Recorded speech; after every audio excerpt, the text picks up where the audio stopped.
Na wasalimu katika jina la Bwana na Mwokozi wetu Yesu Kristo. Jina langu ninaitwa Mchungaji Dr. Barnabas Weston Mtokambali, askofu mkuu wa kanisa zuri sana la Tanzania Assemblies of God. Haya ni majira ya furaha kuu sana, kwa kuwa tunakumbuka na kuadhimisha kuzaliwa kwa Bwana na Mwokozi wetu Yesu Kristo.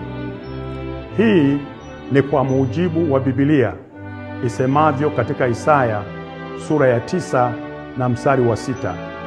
Maana kwa ajili yetu mtoto amezaliwa, tumepewa mtoto mwanamume, na uweza wa kifalme utakuwa begani mwake.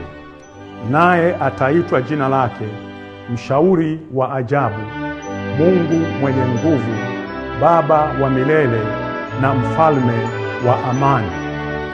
Hakika Kristo Mfalme wa amani amezaliwa. Tunaposherehekea na kuadhimisha majira haya, mimi mtumishi na mtumwa wa Bwana ninawaombea dua hii.